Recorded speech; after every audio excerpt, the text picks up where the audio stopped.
Karibu tena, hii ni Dira ya Dunia kutoka idhaa ya Kiswahili ya BBC. Mimi ni Roncliffe Odit. Chama kikuu cha upinzani nchini Tanzania, Chadema, kimetoa msimamo wake kuhusu uchaguzi mkuu uliofanyika tarehe 29 Oktoba ya mwaka 2025 kwa kusema kuwa uchaguzi ni batili na vyema kufuta matokeo yote ya uchaguzi huo na kuvunja tume huru ya uchaguzi INEC. Kimeongeza kwamba haiaminiki na Watanzania. Makamu mwenyekiti John Heche amesisitiza kuwa msimamo huo unafanana na ripoti za waangalizi.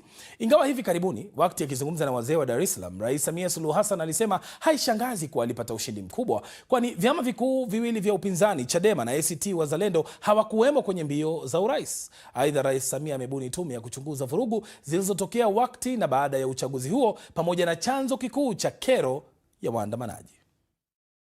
Uchaguzi mzima wa urais, ubunge na udiwani ni batili na hauna uhalali wowote kwa sababu ulifanyika chini ya ukiukaji mkubwa wa sheria, haki na misingi ya demokrasia. Chadema inasisitiza kufutwa mara moja kwa matokeo yote ya uchaguzi na kuvunjwa kwa kinachoitwa tume huru ya uchaguzi INEC, kwa sababu tume hiyo haina uhuru kuanzia uteuzi wa wajumbe wa tume, muundo wa tume na majukumu yake. Chombo hicho hakina tena uhalali wowote na hakiaminiki na Watanzania kusimamia uchaguzi huru na wa haki. Tusalie barani Afrika sasa. Sierra Leone inajulikana sana kwa utajiri wake wa rasilimali asilia, ikiwemo almasi, madini ya chuma na hata dhahabu. Hata hivyo, mwaka 2022 ni mwaka wa mwisho ambapo takwimu zilizopatikana nchini humo zinaonyesha iliuza kilogramu 60 tu za dhahabu nje ya nchi hiyo.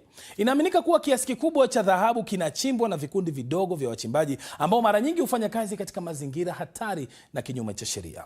Hata hivyo, katika nchi ambapo Umoja wa Mataifa unakadiria kuwa 60% ya watu wanaishi katika umaskini, uchimbaji huo unaweza kuwa njia muhimu ya kujikimu kiuchumi.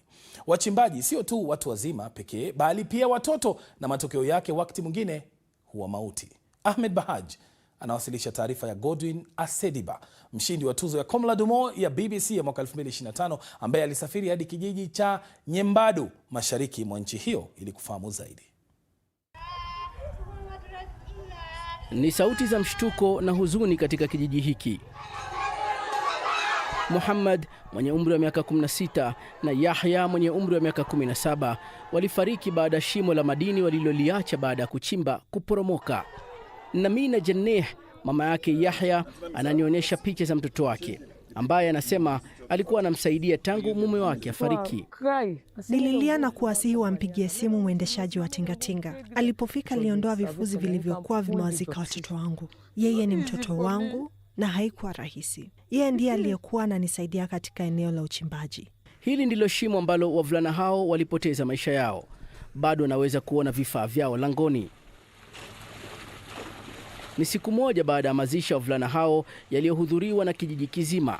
Hata hivyo, halijazuia watu kuelekea migodini. Katika eneo hili la uchimbaji lililo na joto kali, utakuta vijana wengi wakichimba kwa kasi ili kutafuta angalau matumaini kidogo ambayo ni dhahabu. Wengine huamka kila siku bila furaha kuja hapa, lakini utawakuta hapa kwa sababu wanataka hela, pengine ili waweze kurudi darasani. Tunazungumza na Komba mwenye umri wa miaka 17. Anatamani kuwa mwanasheria, lakini anachimba kila siku ili kumsaidia mama yake ambaye ni mjane. Kwa nini hukurudi shuleni? Hakuna pesa, ndio maana niko hapa. Sasa tunajaribu kutafuta ili tuweze kufanya mitihani mwaka ujao. Kwa wiki moja anayochimba, Komba anapata kiasi kinacholingana na mshahara wa chini kabisa uliowekwa na serikali wa mwezi mmoja, ambao ni dola 35 tu.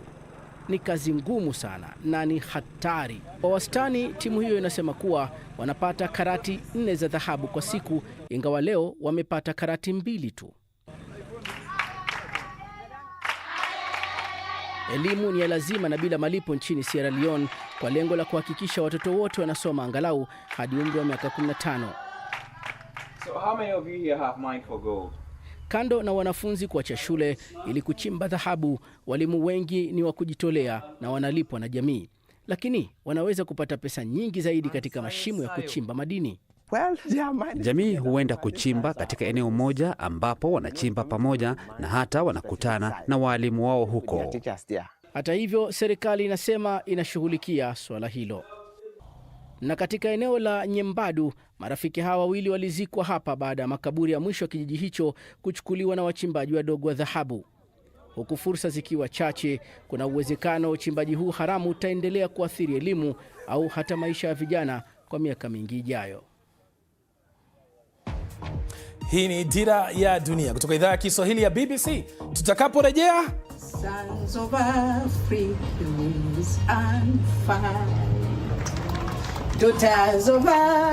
umekuwa ukimsikiliza katika matangazo ya redio kwa zaidi ya miongo miwili hapa BBC, jamhuri mwa vyombo.